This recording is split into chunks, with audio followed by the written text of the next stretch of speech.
Hello, everyone. Today we have the pleasure of speaking with Sandeep Ravindran, who is a freelance science journalist based in the US.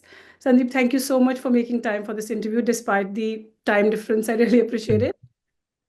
Sandeep has written about life sciences, technology for publications like Time, Nat Geo, Science, Scientist, and many other renowned publications. He's also the incoming president of the National Association of Science Writers and the program manager for Open Notebooks Science Journalism Program.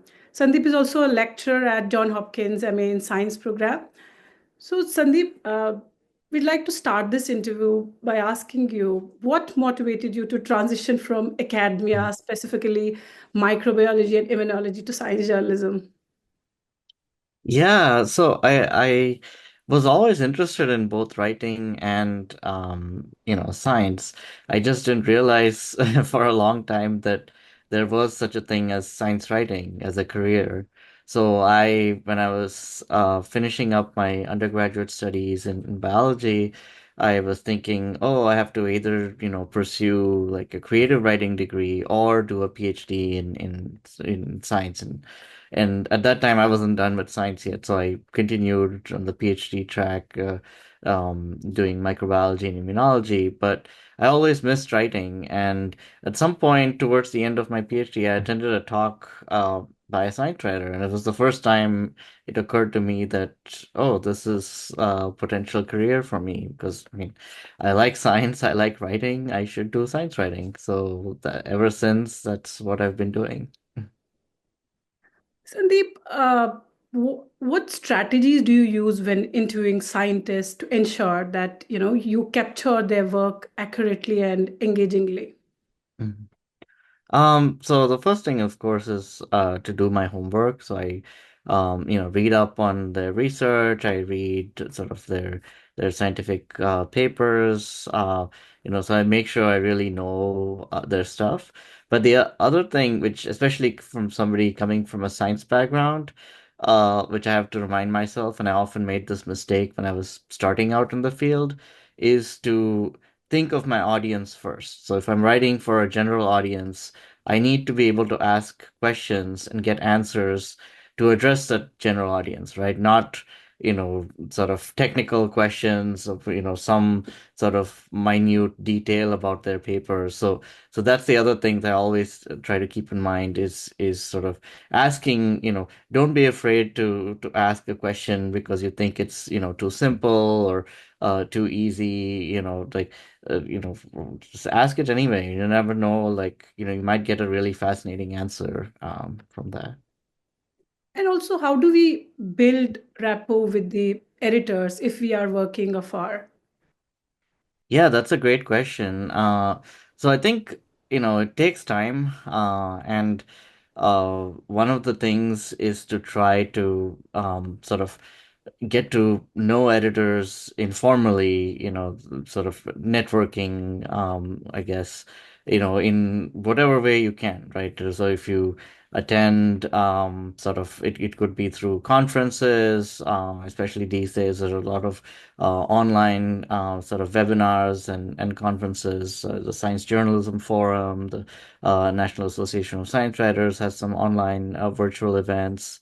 So those kinds of things really help just to sort of, just so that when editors think of you, they can sort of, put a face to the name, right? When you email them. I think it also helps to be involved in those kinds of organizations, just to sort of you come across a lot of other writers and editors. And then, of course, your local science writing groups. If you're in an area where you're lucky enough that there is either a science writing group in your city or in your country, that's a great way to sort of again get to know some of the people in the field, and all of that helps when you then email an editor, with a story idea or a pitch. Then they all, you can introduce yourself and say, "Hey, we chatted briefly at this conference," or and that really helps to at least get them to read your email, right? Which is the first step in sort of getting a story idea accepted or anything like that. So, and over time, you just build those relationships. It really comes down to this field really comes down to the relationships you build, and So that's just a matter of sort of doing all of these things, over time, over sort of many months or many years. We also heard like stories from freelancers where they face a lot of problems like handling these rejections. So, are there any tips for freelancers to like, as you already explained, how to build rapport with the editor, but still like how Mm-hmm. they face like rejections while sometimes it doesn't work. They pitch to different editors and they all together hear all these rejections, and sometimes they kind of feel that they are not fit for the job. Like, Mm-hmm. are there any tips like to sort of managing those rejections? So I mean, it is one of the hardest things. I am not going to, sugarcoat that. It's never pleasant to be, especially if you've been working on an idea, you care about the story a lot. To send it out, takes a lot of courage, and unfortunately, it will go through rejections, right? So that's just part of being a science journalist, and especially a freelance science journalist. So I guess the things that have helped me is one, not to take it personally.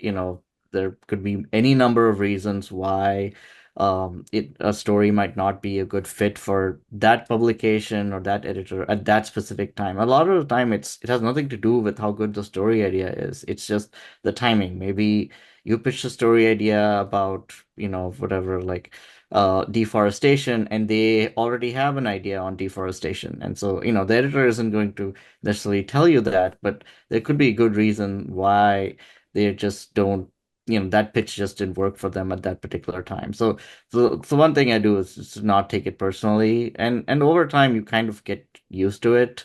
The other thing is to keep busy. You're less invested in any one particular pitch. If you already have like two or three other story ideas you're also working on at the same time. And so, it becomes less of a big deal, right? It's not like, oh no, like the story idea that I care so much got rejected. It's like, oh, okay, I guess the story idea got rejected, but let's see what happens with these other, two or three story ideas. So some of that is just, yeah, and you you really do get used to that process as you go along. Of course, there are certainly things you can do to help your story ideas not get rejected, or get rejected less. Starting with sort of building those relationships with editors, doing your homework when you're pitching the stories, like, making sure it's a good fit for that publication or for that editor. Um, and just, yeah, doing, sort of, yeah, you just generally doing your homework before you send your story ideas out to editors.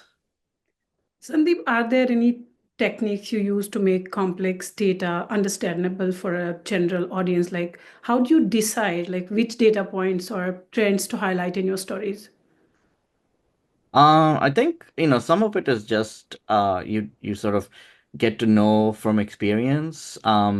So some of it is tailored to the audience of that publication, right? So if you're writing for a newspaper, you might have to aim for, like an even more general audience. You don't want to be using any jargon at all. If you're writing for an audience of, like, say more scientists, you might be able to sort of use a little more jargon, or use a little more sort of technical terms. So some of that is just knowing the audience for the publication, and the way you do that is just by reading that publication a lot. You get to sort of read their stories, read similar stories there, and say, like, do they explain what when they write a story about DNA? Do they explain what DNA is, or do they just say, oh, and they discovered this new technique with DNA? Right? So some of that is just sort of figuring that out. Um, One thing which I, always try to remind myself is sort of really put myself, like, the more you work on a particular story, the more immersed you are in it. And so it all starts to seem obvious to you. And so and this is where editors can be very helpful in sort of, taking that step back and saying, oh, well, this doesn't, you need to explain this. But for me to make the editor's job easier, I try to put myself in their shoes. So when I'm reading through my final draft, I know I specifically look for jargon. I look for things that may not be clear to a general audience or to, and so I try to sort of preempt the editors and do their work for them. And that always editors are always happy if you can do some of those things before you send your draft to them. Yeah. And can you provide an example of a story where data played a crucial role in shaping the narrative? I mean, I think pretty much I'm trying to think of a story where data didn't play a role in in shaping the narrative, right? I feel like I mean, any story these days, I mean, there's you need to back up anything you say with evidence, and most of the time that evidence is data, right? So, um, yeah, like that could be and in science journalism the data comes in many forms. Like it could be sort of actual data from a database. It could be scientific, like almost every story, there's a whole bunch of that I write, there's a whole bunch of references to scientific papers. So yeah, I mean, I think pretty much any story I've written, it's always back to data. And like what innovative developments shape science journalism's landscape in the face of rising misinformation challenges? So I think, I mean, to be very honest, I think science journalism is in a sort of a tough spot right now, both in terms of just in general, like, the funding for the field, but also, as you said, there is a very real sort of rise in misinformation and disinformation. And particularly with sort of some of the newer AI models, I think the amount of sort of misinformation and disinformation is only going to increase because it's becoming so much easier to produce content of any sort. You can just ask ChatGPT to write an article about anything, right? And it will, and ChatGPT doesn't care whether it's factually accurate or not. It will just make up, whatever you want it to make up. So that's the, you know, I guess glass half empty part of it. But on the other hand, that does make me fairly confident and hopeful that high quality, trusted science journalism is, more important than ever because there's just so much of, just garbage out there. And so, there's all the more need for sort of trusted sources, places that the information is sort of accurate, that it's based on actual data and evidence, and it's not just sort of made up by some AI. So I do think what we do is only becoming more important in this sort of landscape. How do you keep trends? I mean, keep a tab or keep yourself updated with the latest scientific trends? And are there any strategies you use while choosing topics? How do you decide Hmm. like, on which subject to write? A little bit talk about that. Yeah, sure. So I am a generalist. So I've been freelancing now for 11 years, and I still haven't really managed to narrow down my beat so I write about life sciences and technology broadly, but what that really means is anything within those very general fields that captures my interest. There are certainly other people who have more defined interests, like say, oh, I only covered neuroscience. And in some ways, I mean, and there's pros and cons to both approaches. I think in some ways it's easier to follow, it's like if you're just covering neuroscience, and of course, neuroscience itself is a large, field, but you can just focus on like neuroscience papers, neuroscience journals, and neuroscience researchers. For me, what ends up happening is something captures my interest, and then I kind of follow that particular topic for a little while, and that's a combination of reading scientific papers in that field. sometimes it's setting Google alerts for certain terms. So, you can set up a Google alert to send you an email anytime, it sees like a news article that uses the word, I mean, AI, AI right now would give you too many too many articles, but like say like 5 or 10 years ago when there wasn't, this much hype around AI, I did used to search for articles around AI or virtual reality or robotics just to see like, oh, what's going on in these fields. And so, so that's a way to sort of tailor, you sort of figure out something that interests you. It could be because you read a paper that captured your interest, or you saw some research, or you saw a scientific talk at a conference and then I just decide to follow that field for a few months or even a few years and see, oh, I wonder if there's an interesting story there. Sandeep, how do you choose publications for your, area of themes, like on subjects where you want to write on? Yeah, that's a great question as well. And that's something else that I think people go about in two ways. One way is you can target a particular publication. You say, I really want a story in, the New York Times, right? And then you sort of read a bunch of the New York Times, you try to sort of find a story idea that will work for the New York Times and really craft a pitch for that publication. I tend to do it the other way because I'm kind of more story driven. So I find a story that interests me or a topic that interests me, and then try to see, oh, well, I'm kind of interested in this story. What publications have written about this recently? Or, obviously if they write the same, too similar a story, then it's not going to work for them. But something vaguely in the same vein, like, oh, they've been doing some AI coverage, but not this particular aspect of it. Let me see if like they're interested in my story idea about the same topic. Um, and that's also helpful to have done that research when I'm pitching that story to an editor, because I'll say, uh, hey, like you've done these previous two or three stories about this other aspect of AI, for example. Here's this new thing about AI that I just found out, and would you be interested in a story about this? And so it really tends to be for me, like, I find the story first, and then I try to see like what would be a good publication for that.